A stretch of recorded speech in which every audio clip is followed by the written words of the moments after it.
ఎన్ని కష్టాలలో ఉన్నవాడైనా సరే భర్త ఆ కష్టాలనన్నిటినీ కూడా అధిగమించి తట్టుకుని నిలబడి తేజోవిరాజితుడు కాగలిగినటువంటి శక్తి ఆమె యొక్క ఉపాసన చేత భర్తకు అందుతుంది.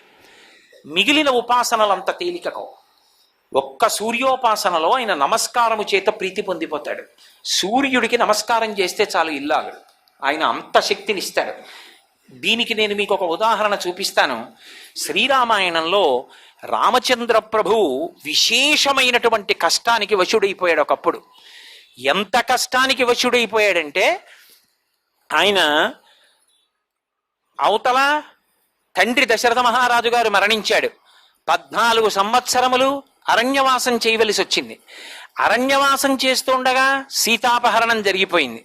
సీతాపహరణమే జరిగింది అనుకుంటే లక్ష్మణస్వామితో కలిసి ఆయన అరణ్యవాసానికి వచ్చినప్పుడు పడరాని కష్టాలు పడ్డాడు.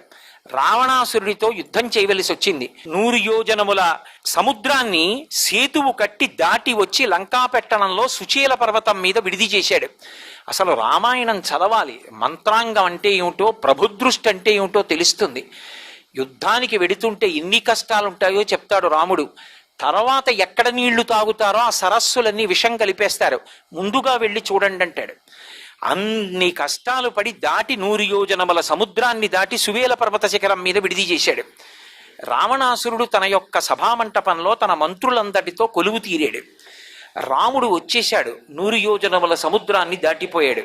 ఒకప్పుడు ఖరదూషణాది 14,000 మంది రాక్షసుల్ని కేవలం కొన్ని నిమిషాల్లో, గంట మీద కొద్ది నిమిషాల్లో, 1 గంట 12 నిమిషాల్లోలా ఉంది, పడగొట్టేశాడు. 14,000 మందిని. శూర్పణకు అక్కడే తెల్లబోయింది. ఎప్పుడు అసలు ఆ వెనకనున్నటువంటి అక్షయ బాణ తూణీరంలోంచి బాణం తీస్తాడో తెలియదు, ఎప్పుడు వింటినారికి సంధిస్తాడో తెలియదు, ఎప్పుడు ఆకర్ణాంతము లాగుతాడో తెలియదు, ఎప్పుడు విడిచిపెడతాడో తెలియదు.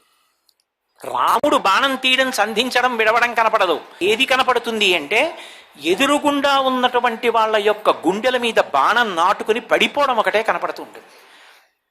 అందుకే గోపరాజు గారు బండన భీముడు అర్థజన బంధవుడు జ్వల బాణతోణకో దండ కళా ప్రచండ భుజతాండవ కీర్తికి రామమూర్తికిన్ రెండవ సాటి దైవమికలేడనుచున్ గడకట్టి భేరి కాడండ డడాండ డండ నిడదంబుల జండము నిండ మత్త వేదండము నెక్కి చాటెదను దాశరథి కరుణాపయోనిధి అంటాడు.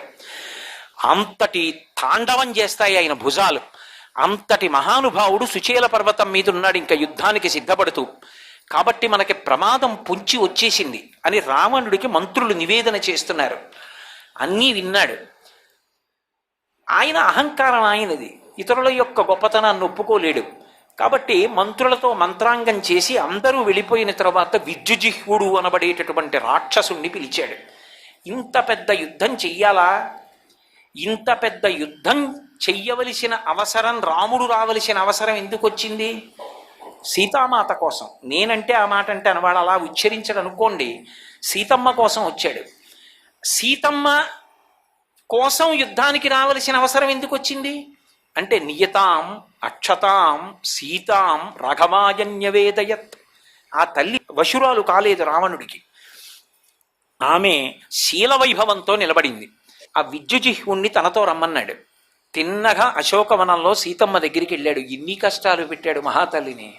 వెళ్ళి, ఓ సీత, ఏ రాముడు అరివీర భయంకరుడని అనుకుంటున్నావో, ఏ రాముడు వచ్చి తన కోదండము నుంచి విడిచిపెట్టినటువంటి బాణ పరంపరల చేత ఈ లంకనంతటినీ కాల్చేస్తాడని నువ్వు డాబులు పలుకుతున్నావో, మండిత విస్ఫులింగ విషమ జ్వలితానల కీలలు వజ్ర గర్భాండము నిండ రామ వసుధాదుపుడేశడు వజ్ర సాధనా ఖండిత పంక్తి కంట కణకంఠ పురాంతక శైల చాలనోద్దండ బల ప్రచండ పురదండ విఖండన చండకాండములని కదా నీ నమ్మకం. రాముడి కోదండం నుంచి వినిర్ముక్తమైనటువంటి బాణములు లంకని కాల్చేస్తాయని కదా. నిన్న రాత్రి నరుడైన రాముడు బడలిపోయి సుచీల పర్వతం మీద పడుకున్నాడు. పక్కన లక్ష్మణుడు పడుకున్నాడు. వానర సైన్యం అంతా డస్సిపోయి పడుకుంది. నా సర్వసైన్యాధిపతి అయినటువంటి ప్రహస్తుడు సుచీల పర్వతాన్ని చేరుకుని నిద్రలో ఉన్నటువంటి రాముడి కుత్తుక కోసేశాడు. పక్కన ఉన్న లక్ష్మణుడు తెలివొచ్చి లేచాడు. ప్రహస్తుడి చేతిలో ఖడ్గాన్ని, జుత్తుతో కూడినటువంటి ఆ తలని ఎత్తి రాముడిది పట్టుకుంటే చూసి లక్ష్మణుడు పారిపోయాడు. ఆంజనేయుణ్ణి, అంగదుణ్ణి, వీళ్ళందరినీ కూడా హనుమని కూడా సంహరించేశారు. సుగ్రీవుడు సంహరింపబడ్డాడు. అంగదుని భుజములు విరిగిపోయి అంగదములు జారి పడిపోయాడు. ఇదిగో రాముడి యొక్క శిరస్సు చూడమని జుత్తు పట్టుకుని తీసుకొచ్చినటువంటి ఖండితమైన శిరస్సు ఆవిడ ముందు పడేశాడు.